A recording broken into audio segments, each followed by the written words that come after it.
Üdvözöljük Önöket a Rapidban, a Magyar Nemzet podcast műsorában, amit most október 20-án rendhagyó módon a budai Várkert Bazárból jelentkezik be.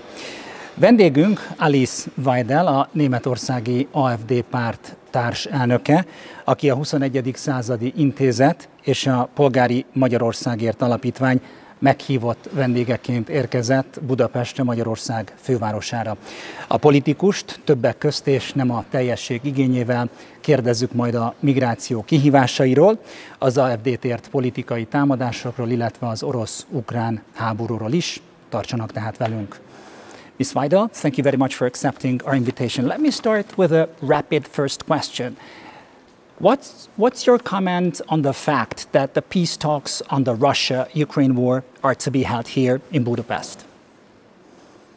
Well, as I mentioned tonight already, it's a strong signal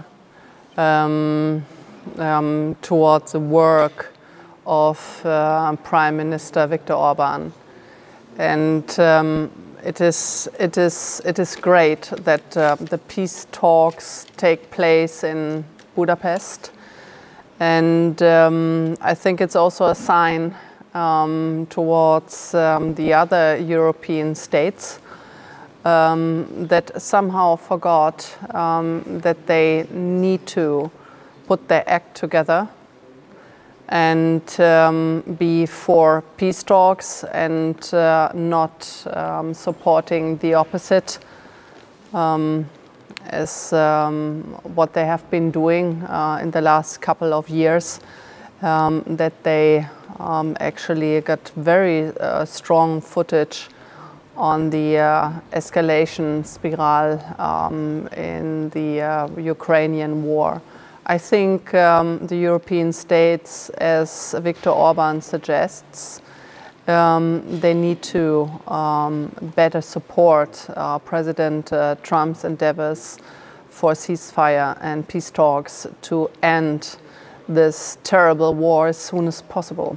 Now, a follow-up question to that would be pertaining to the Russia-Ukraine war itself. Hungary has been pro-peace from the get-go, yet the European Union continues to channel money and weapons to Ukraine, rejecting calls for diplomacy. So why is Brussels so determined to prolong this military conflict when all signs are that Ukraine is not winning and the EU as a whole is losing its competitiveness? That's a very interesting question. I've been asking this question myself within the last couple of years because at the first stance, politics that the European states support is irrational. It is against our nation's interests that you're not pro-peace, right? Because the danger of escalation of this conflict is quite high. So therefore the politics, from my point of view, always has been quite irrational. But if you have a look in economic terms, you have a huge economic war machine that supports Ukraine with weapons, with financial aids, and there are huge interests, economic interests behind it, and I see, especially in our German government, that you also have a conflict of interests in this war. Absolutely. Now, when it comes to the hot topic in Europe of migration, one could easily argue that uncontrolled mass illegal migration is now a serious problem in Germany. It's eating away at the public services, it's eroding public security to the point that many German big cities are not recognizable to European citizens anymore. How do you view the current government's migration policy, and what would you, as a leader of AfD, do to retake control over Germany's borders? You're perfectly right in your analysis. our national security has been eroding over the last 10 years of irresponsible open border policy. We just said right from the beginning that we have to close our borders, control the people who enter our borders. And now we are at the stage that we have millions of illegals in our country. We have eroding inner security. Streets and public spaces are unrecognizable anymore. And well, I can tell you, we are going to throw these people out. We are throwing out illegals, we throw out criminals. We will deport these people who came to us crossing our borders in an illegal way. They have nothing to do in Germany. They have no right to have social security, absolutely no right. And that's the reason why we need to send those people back as soon as possible back to their home countries.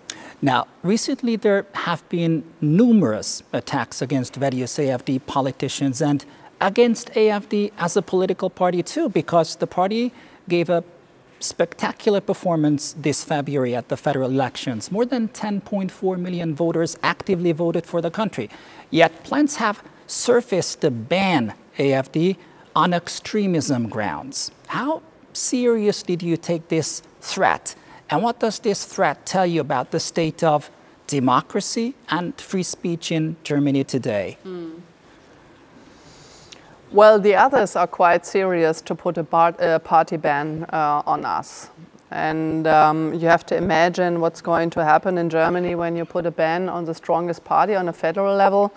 We are right now in the polls at 27%, and the CDU, the Chancellor's party, is just it's 2 to 3% behind us. In Eastern Germany, we are strongest party with a percentage of 40% or 40, 40. 40, yeah. And I would think if you really just think about putting a party ban on us, it might have severe consequences on our voters, right? So people would go, I think, that's my forecast, would definitely go on the streets then when a party ban is being put on our party. But there are several other means. For instance, our party was founded in 2013, and we had the entire medial complex against us. Always been the case. We are labeled by the media as extremists, like with all these funny words. I've never thought personally that I've ever ended up or would end up in an extremist corner. That's very funny, actually. It's a very funny personal experience. But we are labeled as extremists, and then we are excluded by the firewall, right?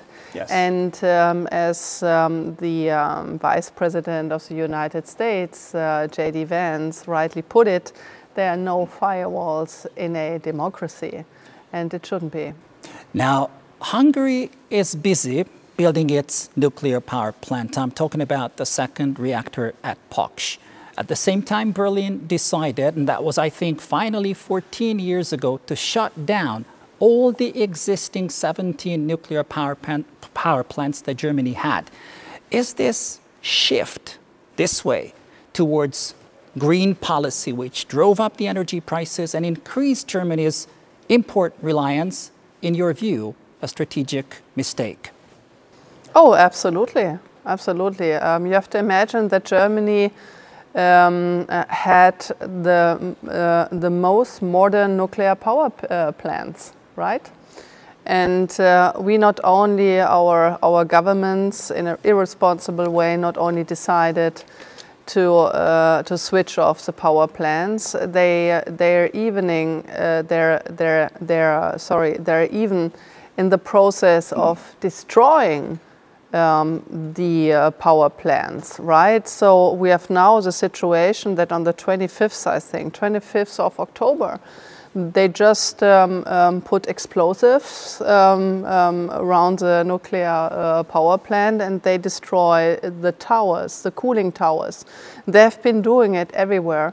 So therefore, in my impression, the green ideology has been put into place in that way that you not even put a decision in action, but also you destroy the way back just to switch on the nuclear power plants and go back to a sane energy politics, but they do the exact opposite.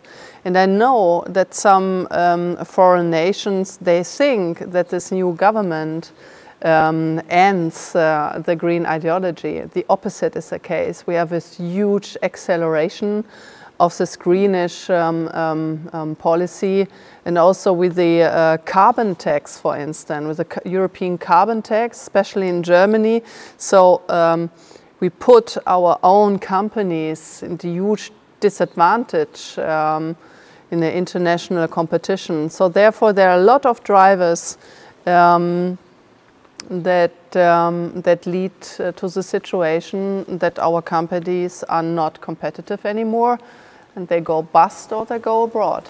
Now, let's finally focus our attention on the European Commission, which under the German politician Ursula von der Leyen has become, many argue, a heavily politicized body.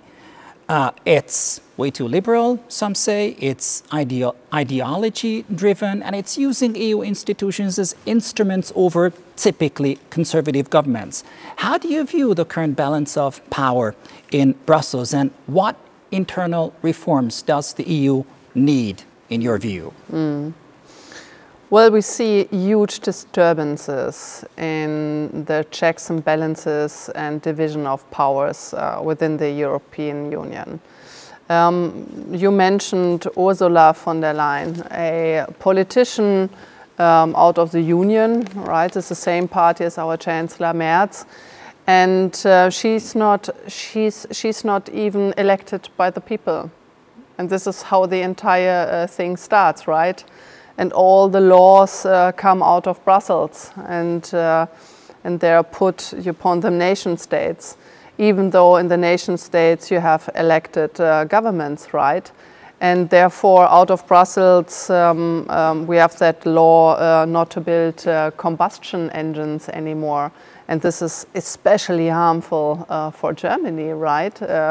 If our companies, even though the consumer wants to buy a combustion engine, they're not allowed anymore to build, right? And all these politics and political means against the consumer, against the companies, and it feels like, to be honest, that the European Union is a rebuild of a Soviet Union-like planned economy, and maybe the late revenge of the Soviet Union laid out by Angela Merkel. Ms. Weidel, thank you very much for making yourself available for this interview. Really appreciate it. Thank you. Természetesen önöknek is köszönjük, hogy velünk tartottak, a Magyar Nemzet Podcast műsorát látták. Ne feledjék, hogy egyetlen kattintásra vannak attól, hogy feliratkozzanak a Magyar Nemzet tartalmaira. Várjuk önöket vissza, viszontlátásra!